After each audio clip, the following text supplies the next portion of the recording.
ब्रादरान मिल्लत इस्लामी, अस्सलामु अलैकुम व रहमतुल्लाहि व बरकातुहू।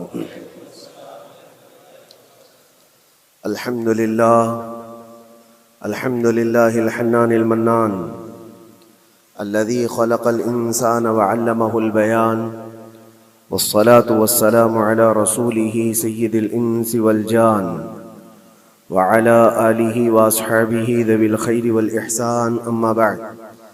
फ़अऊज़ु बिल्लाहि मिनश शैतानिर रजीम, बिस्मिल्लाहिर रहमानिर रहीम।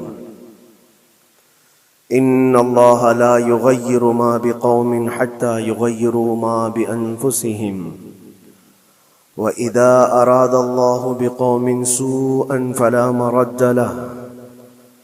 सदक़ल्लाहु मौलानाल अज़ीम। बारगाह रिसालत में आप सल्लल्लाहु अलैहि वसल्लम में दुरूद पाक का हदिया पेश करें। अल्लाहुम्मा सल्लि अला सय्यिदिना मुहम्मदिन मअदनिल जूदि वल करम व आलिहि व अस्हाबिहिल किराम व इब्निहिल करीम व बारिक व सल्लिम सलातन दाइमतन सरमदन अबदा। हालाते ज़माना के एतबार से और हमारी हालतों के एतबार से एक बहुत ही उम्दा शेर है जो बिल्कुल सादिक आता है। क़ुव्वते फ़िक्र अमल पहले फ़ना होती है, क़ुव्वते फ़िक्र अमल पहले फ़ना होती है जब किसी कौम की शौकत पे ज़वाल आता है। यूं ही कोई कौम नहीं मरती, किसी कौम के ऊपर ज़वाल आता है तो सबसे पहले उस कौम के अंदर सोचने समझने की सलाहियत ख़त्म हो चुकी होती है, तब जाकर के ज़वाल आता है। आज इस शेर को मैं पढ़ता हूँ तो महसूस होता है कि हमारी कौम पर यह शेर सादिक आता है। क़ुव्वत फ़िक्र और अमल ये पहले रुखसत हो गई है, जिसकी वजह से ये ज़वाल आ रहे हैं। लोग अब हादसों पर बैठ करके चर्चा करते हैं, हादसा होने से पहले जो फिक्र होनी चाहिए वो मफकूद है। घर जलने के बाद फिर मीटिंग करने का मतलब क्या है? उससे सेफ्टी के लिए पहले से इंतजामात हों तो उसको लायक व फायक और दानिशमंदी समझा जाएगा। आज के वही हालात है मेरे अजीजों। आपको पता है कुछ कौमें ऐसी हैं जो फ्यूचर प्लानिंग के लिए 100 साल के बाद का सोचती हैं, जबकि ये इस्लाम का हिस्सा था। नबी कौनैन सल्लल्लाहु अलैहि वसल्लम ने 1400 साल बाद होने वाली चीज़ों की पेशेनगोई फरमाई कि नहीं फरमाई? अल्लाह के नबी सल्लल्लाहु अलैहि वसल्लम ने 1000 साल बाद पैदा होने वाली चीज़ों को पहले से बताया था कि नहीं? ये सारी चीज़ें नबी आखिरुज़्ज़मान सल्लल्लाहु अलैहि वसल्लम ने जो बताया, मतलब यही था कि उस वक्त के लोगों को ज़रूरत तो नहीं थी उन हालात की, फिर भी हुजूर उनको बता रहे थे सहाबा को। आज जो चीजें पैदा होने वाली हैं वो रसूल पाक को पता था, 1000 साल बाद होने वाली चीजें, लेकिन उस वक्त के सहाबा को ये बातें क्यों बताई जा रही थी? उनके हालात तो उस वक्त के नहीं थे वैसे। उसके बावजूद नबी पाक सल्लल्लाहु अलैहि वसल्लम ने उनको 1000 साल बाद होने वाली चीजों की बातें इसलिए बताई कि ये दीन इस्लाम फ्यूचर प्लानिंग के लिए कितना एक्टिव है ये समझो। आगे के लिए इसलिए बताया गया कि सहाबा अपनी औलाद को और वो अपनी औलाद को, वो अपनी औलाद को ये बात मुंतकिल करते जाएं और आने वाले हादसों से पहले से जहन प्रिपेयर रहे, तैयार रहे। दज्जाल के फितने का जिक्र कितनी मर्तबा हदीस पाक में आया। उम्मत को नबी पाक सल्लल्लाहु अलैहि वसल्लम ने यूं ही नहीं छोड़ दिया। दज्जाल का फितना आएगा, याजूज माजूज का फितना आएगा, ये सारी चीजें बताई गई कि नहीं? हर मुसलमान तकरीबन जानता है आखिर जमाने में एक बहुत बड़ा फितना दज्जाल की सूरत में जाहिर होगा। तो ये बातें इतने 100 सालों से चल रही हैं कि जहन तैयार है उस फितने को कि अगर ऐसा फितना आया तो ईमान पर डटे रहना है, जमे रहना है। ये बात होती है आगे आने वाले हादसात से कौम को बाखबर रखना। आज जो हालात हैं, जब कभी कोई चीज लुट जाए तो सारे लोग सड़कों पर आ जाएंगे या फिर किसी नशिस्तगाह पर बैठ करके रात भर मीटिंग करके चले जाएंगे। ये हादसे होने के बाद के जो हालात हैं ये वही चीजें दर्शा रही हैं कि कुव्वत फिक्र अमल फना हो गई है। क़ियादत हमारे यहाँ मफकूद है, किसी एक कायद के तहत कोई सारी कौम आना नहीं चाहती। आप क्या समझते हैं कि जो हमारे साथ हालात पेश आ रहे हैं, कभी मस्जिदों को लेकर, कभी खानकाहों को लेकर, कभी बुजुर्गों के नाम को लेकर, अब हमारे वक्फ की जायदाद को लेकर, ये सारे जो मामलात हैं ये अचानक आने वाली चीजें नहीं है। भांप लिया गया है तुम्हारी पूरी तबीयत को, तुम्हारे मिजाज को, कि फिक्र अमल की कुव्वत इनकी खत्म हो चुकी है। इनको दो चंद चीजों में ही राजी किया जा सकता है। दुनिया ये समझ रही है, जिसकी वजह से खिलवाड़ पर खिलवाड़ होते चले जा रहे हैं, और उनको ये भी पता है कि ये कुछ ना कर सकेंगे। मेरे अजीजों, आप नाउम्मीद और मायूस ना हो कि हमसे कुछ नहीं होगा। अल्लाह करीम चाहे तो एक बंदे से भी पूरी धरती पर जलजला ला सकता है। अल्लाह करीम की जात पर यकीन और तवक्कुल रखो। सरकार गरीब नवाज हिंदुस्तान आए थे तो बहुत बड़ी फौज लेकर नहीं आए थे, अल्लाह की जात पर भरोसा करके आए थे, और 90 लाख लोगों के दिलों में चिराग इस्लाम जला दिया था। वो यकीन और तवक्कुल के साथ आए थे। आज लोगों के दिलों के अंदर जो मायूसी और नाउम्मीदी डाली जा रही है कि कुछ होगा नहीं, अभी कुछ करने से कुछ नहीं होगा, ये नाउम्मीदी और मायूसी तुम्हारी तबीयत में क्यों आई? क्या तुम्हारा रब तबारक व तआला की जात पर यकीन कमजोर हो गया? अगर ये इस तरह की बीमारी आई है तो फिर बदर पढ़ लेना। जब रसूल पाक सल्लल्लाहु अलैहि वसल्लम के साथ वो सहाबा जा रहे थे, उनको अच्छी तरह पता था कि सामने आने वाली फौज कितनी ताकत लेकर आ रही है। 1000 लोग आ रहे हैं, हाथी घोड़े उनके पास, हथियार और असबाब उनके पास है, खाने पीने की मजे की सारी चीजें लेकर के आ रहे थे मक्का वाले, और इधर सहाबा नंगे पैर हैं। 313 के पास 4 घोड़े हैं, पैदल चले आ रहे हैं, छांव लेने के लिए कोई जगह तक नहीं है उनके पास। एक खजूर किसी के पास हो तो 10 लोग उस पर इक्तिफा कर ले। फाके पर फाका करने वाले वो सहाबा, लेकिन उन्होंने ये नहीं कहा कि अल्लाह के नबी सल्लल्लाहु अलैहि वसल्लम से कि हमारे पास असबाब की कमी है, हथियार की कमी है, कुछ नहीं हमारे पास, सवारी नहीं है। बगैर सवारी के 180 किलोमीटर मदीने से चल करके वो बदर पहुंचे थे, बदर तक पहुंचे थे। और उस वक्त अपनी सारी मेहनतें, अपनी सारी कुव्वतें उन्होंने जमीन पर लाकर रख दी। फिर बदर के मैदान में जब पहुंचे तब अल्लाह करीम की बारगाह में दुआ किया था मेरे मुस्तफ़ा ने, ऐ अल्लाह, अगर इस निहत्ती कौम को तूने फतह नहीं दी तो फिर क़यामत तक इस रुए जमीन पर सजदा करने वाला कोई नहीं होगा। ये महबूबाना अंदाज था मेरे मुस्तफ़ा का। वो दुआ मदीने में बैठ करके भी तो कर सकते थे। 180 किलोमीटर दूर इतनी मुसीबत में धूप में चल करके जाने की क्या बात थी? नंगे पैर सहाबा गए हैं, फाके पर फाका किए हुए। वो मदीने में बैठकर दुआ करते तो क्या रहमतुल लिल आलमीन की दुआ कबूल नहीं होती? लेकिन मुस्तफ़ा करीम सल्लल्लाहु अलैहि वसल्लम ने ये मिजाज दिया है, पहले फिक्र अमल मैदान में लाओ, फिर दुआ करो, अल्लाह की मदद आती है। यहां हम बैठ करके यहीं से दुआ करते हैं, कुछ करना नहीं है, बदलना नहीं है, और फिक्र अमल को लाना नहीं है, तो फिर सिर्फ यहां बैठ करके दुआ करना, ये तो मेरे अजीजों औरतों को इससे जिम्मेदारी दी गई है कि तुम मैदान अमल में आ नहीं सकती, तुम अपने घरों से दुआ करो अपने भाइयों के लिए। लेकिन ये काम तो अब सारे मर्दों ने भी ले लिया है। बहरहाल कुव्वत फिक्र अमल पहले फना हो जाती है जब किसी कौम की शौकत पे ज़वाल आता है। आज ये जो सारे मामलात हम देख रहे हैं, इसकी एक खास वजह मैं आपको बताना चाहता हूँ। आज से तकरीबन 8-9 साल पहले मेरा एक बयान भी रिकॉर्ड मौजूद है, काफी दिनों तक वो चलता रहा।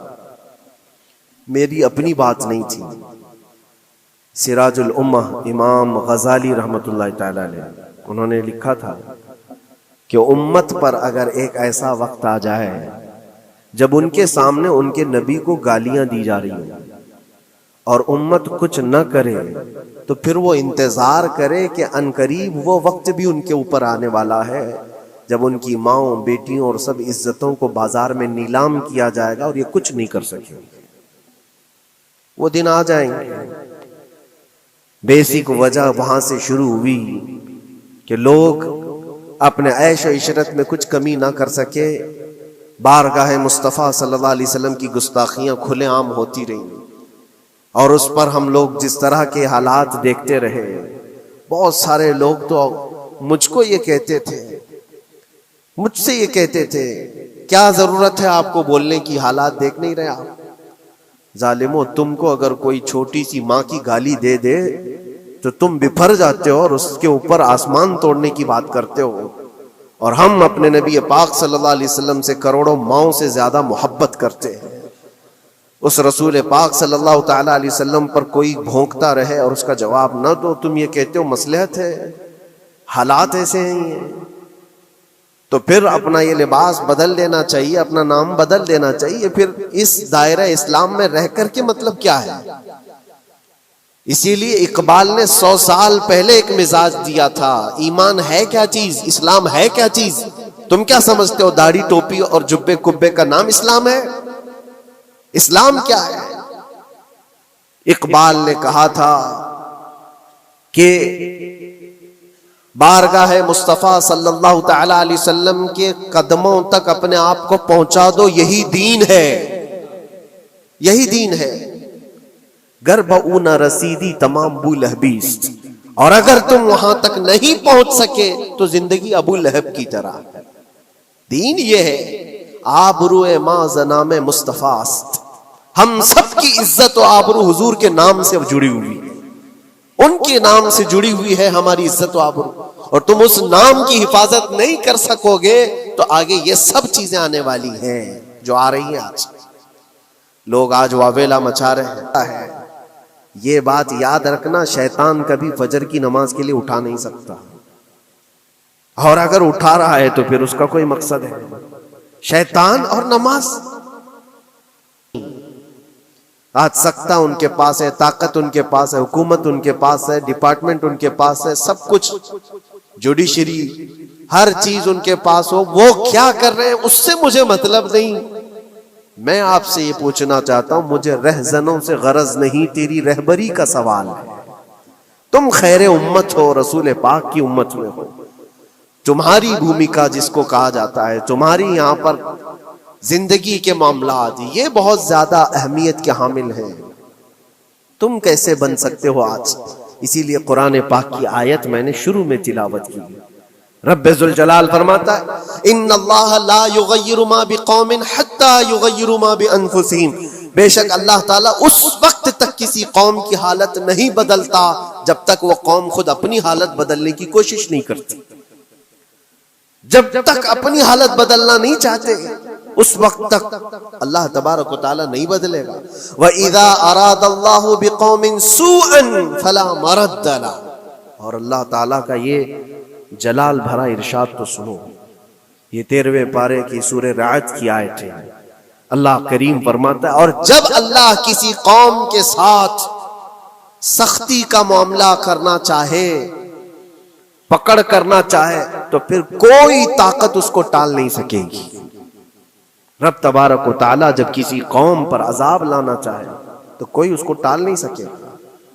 तो बदलो। इसीलिए अक्सर ये कहा जाता, मैं तो अपनी तकरीरों में जो चंद मुझे चीजें याद रहती हैं वो अर्ज किए देता हूँ, बाकी मुझे शेर व शायरी ज्यादा याद नहीं रहती, लेकिन जो दिल पे लगती हैं बातें वो जहन में महफूज हो जाती हैं। किसी शायर ने कहा था, जगह जगह के थक चुके हैं तुम्हें ये हंगामे, नशाते लज्जते ख्वाबे गिरां बदल डालो। क्या मतलब है?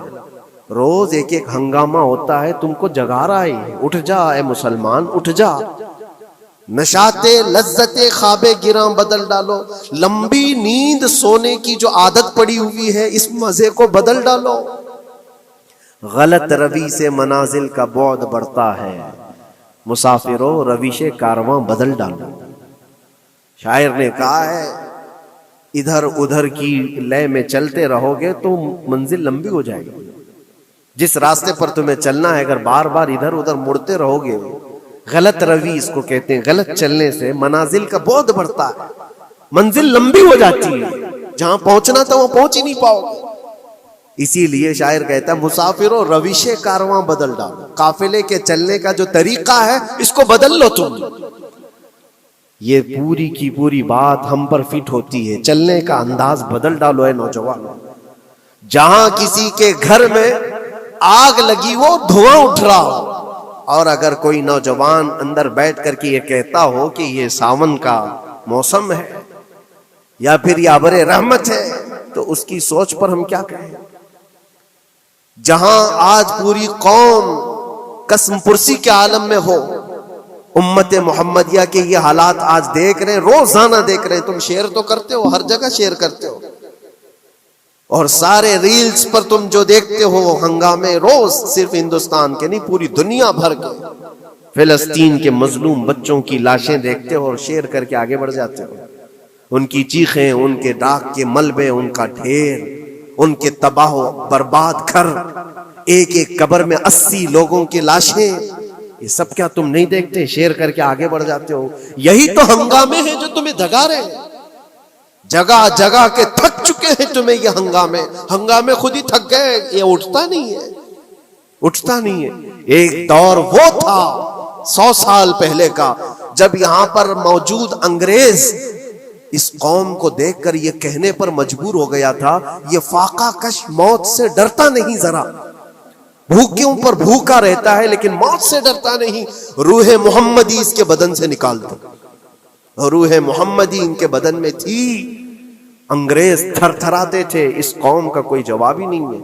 सबसे ज्यादा अगर किसी चीज से डराया जा सकता है तो मौत से, और ये कौम ऐसी है कफन तो अपने कंधे पर लेकर घूमती है, जहां मौत आ जाए सो जाए।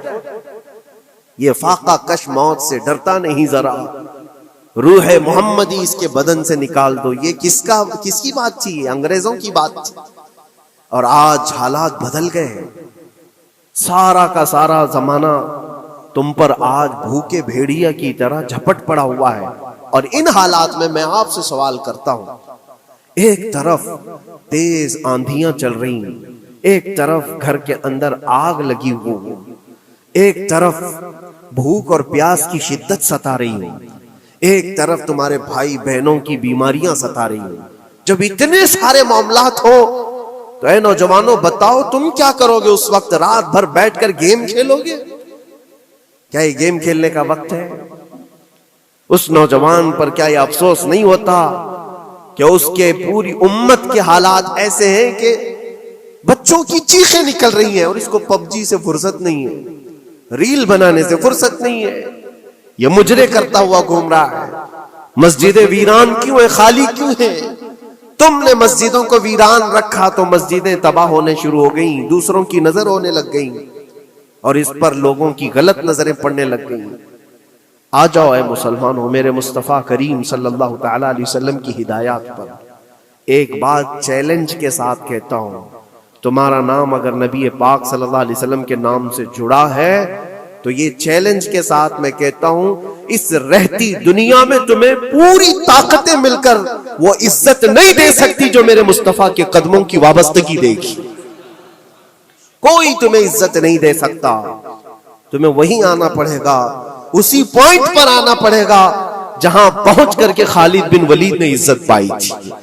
उसी नुक्ते पर आकर जमा हो जाओ जहां उमर पहुंचे थे तो फारूक आजम बन गए थे। उसी नुक्ते पर आ जाओ जहां अली पहुंचे थे तो हैदर कर्रार बने थे। हर एक को इज्जत उसी बारगाह से मिली है। और जो कुछ भी मामलात हो रहे हैं उसकी एक वजह यही है, नामूसे रिसालत पर तुमने हल्केपन का इजहार किया तो फिर हमारे सारे मसले दांव पे लग जाएंगे। सारे मसले, ये तो वक्फ है, अभी देखो आगे कल तुम्हारी अजानें निशाने पर हैं, तुम्हारी जमात की नमाजें निशाने पर हैं, तुम्हारी मस्जिदें भी निशाने पर हैं कि तुम अपने घरों पर भी जुमा पढ़ सकते हो, छतों पर भी नमाजें पढ़ सकते हो। ये सब मामलात आएंगे। बुर्का, हिजाब, टोपी, दाढ़ी वैसे ही चल चुके हैं मसले। हर चीज निशाने पर है। अरे तुम्हारे खाने भी निशाने पर है, तुम क्या खाओगे क्या बचाओगे ये भी निशाने पर है। ये सारे मसाइल सिर्फ इसी बुनियाद पर है। कुव्वते फिक्र अमल पहले फना होती है जब किसी कौम की शौकत पे ज़वाल आता है। और ये एक बात ये भी मैं बता दूं, इकबाल ने सच कहा था, उनके जो हम गुलाम थे खल्क के पेशवा रहे, उनसे फिरे जहां फिरा फिर आई कमी वकार। जो कुछ भी हुआ है हमारी इज्जत और वकार में कमी का मसला उनसे फिर जाने की वजह से, नबी पाक से तुम दूर हुए, ये इज्जतों और वकारों में कमी है। अजीब सी बात नहीं है, ये दोगलापन नहीं है। मैं उन नौजवानों से पूछता हूं, नबी पाक सल्लल्लाहु अलैहि वसल्लम से सच्ची मोहब्बत का इजहार करते हो, हुजूर से अपनी जान से ज्यादा मोहब्बत की बात करते हो, लेकिन जब उनके अखलाक की बात की जाए तो तुम्हें अखलाक उनके पसंद नहीं है। हुजूर पाक का चेहरा नहीं पसंद है, हुजूर पाक के लिबास तुम्हें नहीं पसंद है, तो फिर कौन सी मोहब्बत की बात करते हो? अल्लाह के रसूल सल्लल्लाहु ताला अलैहि वसल्लम से तुम बेइंतहा मोहब्बत की बात करते हो, फिर वो मोहब्बत का तकाजा ये है कि तुम्हारी जाहिरी जिंदगी में भी तो नजर आए कुछ। मोहब्बत का तकाजा ये है, तुम शर्मा जाते हो, दुनिया क्या कहेगी मुझे, दुनिया क्या कहेगी, दकियानूसी कहेगी, फंडामेंटल कहेगी, पुराने जमाने का कहेगी, मैं चेहरे पर दाढ़ी रख लूं तो लोग मुझे पता नहीं क्या क्या कोसेंगे।